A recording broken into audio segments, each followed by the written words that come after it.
Welcome back to another Film Geek movie review. In just a bit, I am headed out the door to check out the new movie, The Life of Chuck. The Life of Chuck is directed by Mike Flanagan and is starring Tom Hiddleston.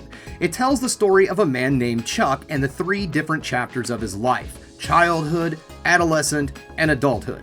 This film is a drama at its core, but it also boasts some different genre-bending elements. Some sci-fi, fantasy, maybe a dab of horror, because this film is based off of a Stephen King story, and it's also been interpreted by Mike Flanagan. And to be perfectly honest, guys, I am a big fan of Mike Flanagan. Anything that he is involved in, I am always interested in watching. So you know what? It is enough of me sitting here jibber-jabbering on. It is time for me to get out the door because I need to go see The Life of Chuck.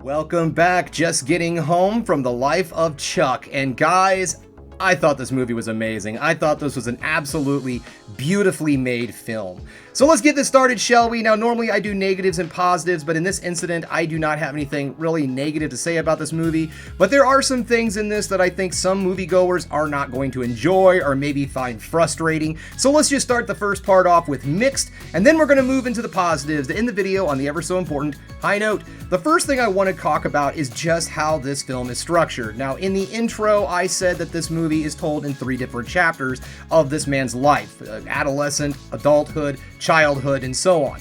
But they don't necessarily follow in a linear fashion. This doesn't start off with his childhood and move on up into his adulthood where it tells some great romantic love story and so on. That's not how this movie works. And it doesn't really bounce around like flashbacks and all. The film is more or less told in like a memory fashion, like someone is sitting down and telling the memories of Chuck to someone in a very storytelling fashion. The film itself is also presented in a very dreamy way.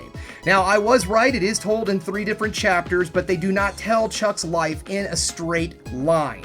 It bounces around a little bit, but it's not something that's told in flashbacks and all of that. There isn't a story that's going on, and then we flash back to scenes of his childhood, or flashback to his adolescence, or go forward to see what Chuck is like as an old man, or anything like that. The movie just tells itself in different chapters of his life, but those chapters are a little mixed up. So if you're somebody that has to have that nice straight linear line of storytelling, the way that this is also done in kind of a dreamy, metaphorical, well, I wouldn't say metaphorical, but symbolic state, then you're also going to need to pay attention to what's going on throughout this entire movie. When this film opens, I want to say it's the first 15 minutes or so, you're going to be a little confused on what's going on. Things don't seem to make sense, and they don't seem to be the story that you're expecting going into this. You're told going in it's the story of a man in his life, but then there's some other thing that's going on the screen that really doesn't have a whole lot to do with what you thought it does. Let me tell you guys, the beginning of this movie is way more important than you think it is when you're watching it the first time around. By the time the movie ends, so many pieces and so many little clues and all that were in the very first 15-20 minutes of this movie all get flushed out throughout this entire film, and it all starts to make sense as everything goes along. But if you're somebody who just cannot stand piecing things together, trying to pay attention to symbolism and things of that sort, you might find this movie just a wee bit overwhelming if it's not your kind of thing.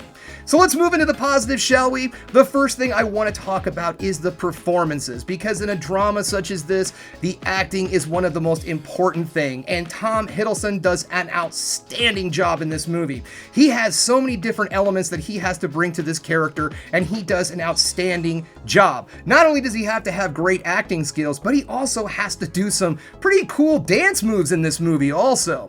All of the actors do just exceptional jobs and really bring some amazing performances to this entire film. But I also want to focus in on two different actors who made smaller performances, and it made me wish that there was some kind of an award, like an Oscar, for just like a really amazingly delivered monologue.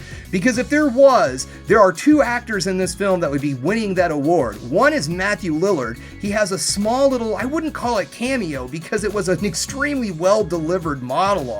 And then also Mark Hamill has a small part, now again, not necessarily small, important, but he also delivers an outstandingly amazing performance, and in all honesty, maybe one of the best performances I have ever seen out of Mark Hamill in his entire illustrious career on the silver screen. So this film is just an absolutely beautifully made film. There is a little bit of special effects and all. There's some great cinematography that's used in this movie.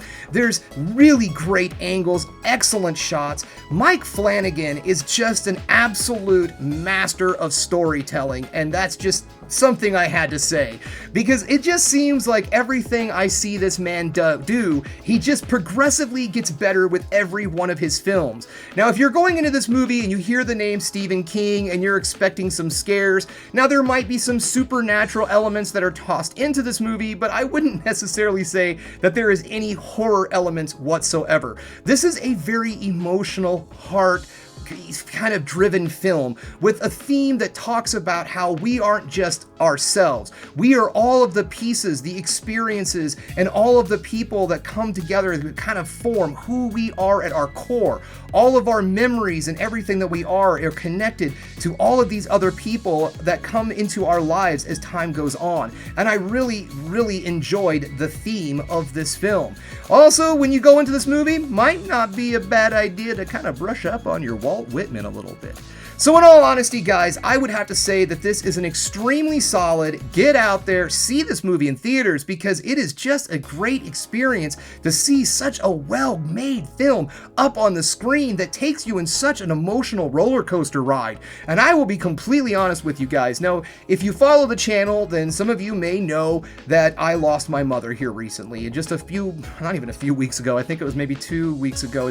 Time has not been moving. It's kind of been moving slowly for me lately, so it's kind of hard to tell all the exact time and everything. But I lost my mother recently, and there was a scene in the film that really got me in my heartstrings where Chuck, as a child, is dancing in the kitchen with his grandma, and then they sit down and watch a bunch of old movies, some old musicals and everything, and that hit me in the heart feels, man, because my mom used to do that kind of stuff. I would walk into the kitchen and she'd be cooking or baking cookies or whatever, and there'd be a song playing, and she'd put her hand out and say, "Come here, kiddo," and we would just dance around the kitchen together. And they even used one of the songs that we used to dance to in this movie, and it got me, man. It got me hard. So good job, Mike Flanagan. What an extremely well-made film here. Hats off to the entire cast, crew, everyone involved in this film did an outstanding job. This was a meticulously well-made film. Get out there, support this movie in theaters.